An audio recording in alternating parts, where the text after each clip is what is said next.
गाय और 2475 भेड़ हैं। बहुत बढ़िया। वह उन्हें झुंडों में इस प्रकार बांटता है कि हर झुंड में बराबर पशु। एक आदमी के पास 945 गाय हैं, 2475 भेड़ हैं, उनके अलग अलग झुंड बनाता है जानवरों के। हर झुंड में बराबर पशु होने चाहिए। ऐसा नहीं कि कोई झुंड छोटे साइज का है, कोई बड़ी साइज का है।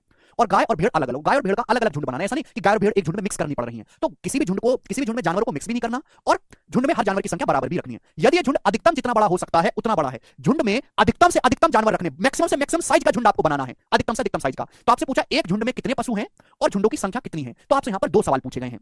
तो गाय है 945, भेड़ है 2475, इनको झुंडों में बांटना है। हर झुंड में बराबर बराबर पशु रखने हैं, हर झुंड में मिक्स भी नहीं करनी, गाय और भेड़ को सेपरेट सेपरेट रखना है और हर झुंड का साइज भी मैक्सिमम रखना है। तो हर झुंड में कितने जानवर होने चाहिए, इनका एचसीएफ, हाईएस्ट कॉमन फैक्टर, वह बड़ी से बड़ी संख्या जो इसको भी भाग लगा दे और इसको भी भाग लगा दे, इन दोनों का फैक्टर होगी। फैक्टर क्यों निकालना है, जिससे कि मिक्सिंग ना करनी पड़े। अब सपोज मैं अगर 31 जानवरों का झुंड बना लूं, 31 इसको काटेगा ही नहीं, जब 31 इसको काटेगा नहीं तो झुंड में मिक्स करनी पड़ेगी। क्लियर है। तो इसलिए हम एचसीएफ लेते हैं, मैक्सिमम साइज का झुंड बनाना है, इसलिए हम हाईएस्ट कॉमन फैक्टर लेते हैं। समझ में आया। तो झुंड में पशुओं की संख्या क्या होगी, वो होगी इन दोनों का एचसीएफ। तो आपको परिभाषा से मीनिंग निकालना है। मीनिंग एग्जाम आपका फूफा नहीं कि लिख के देगा कि सवाल में एचसीएफ निकाल लेना तब ये सवाल सॉल्व होगा, ऐसा कुछ नहीं होने वाला, खुद से आपको सोचना है। अब देखो भाई, ये नंबर भी 5 से कट रहा है, ये नंबर भी 5 से कट रहा है। तो यानी कि पहले जो चीज पूछी वो जानवरों की संख्या पूछी है, तो x से भी 5 से कटने वाला होना चाहिए। 15, ये 9 5 से नहीं कटता है, 45 है, 46 5 से नहीं कटता है। तो दो ऑप्शन मेरे दोस्तों फंस गए। इसके बाद 15 में 3 आता है, 45 में 9 आता है। ये नंबर 9 से कट रहा है, 5 4 9 और 9, ये नंबर 9 से कट रहा है। ये 7 2 9 5 4 9, दोनों ही नंबर 9 से डिवाइड है। अगर दोनों ही नंबर 9 से डिवाइड है तो इनका एचसीएफ में भी 9 आना चाहिए। 15 में तो 9 आता ही नहीं, यानी कि 45 एचसीएफ है, सी ऑप्शन। तो बस मैं यही छोड़ दूंगा, आगे मुझे चेक करने की जरूरत ही नहीं। तो यानी कि हर झुंड में 45 जानवर होने चाहिए, बात समाप्त।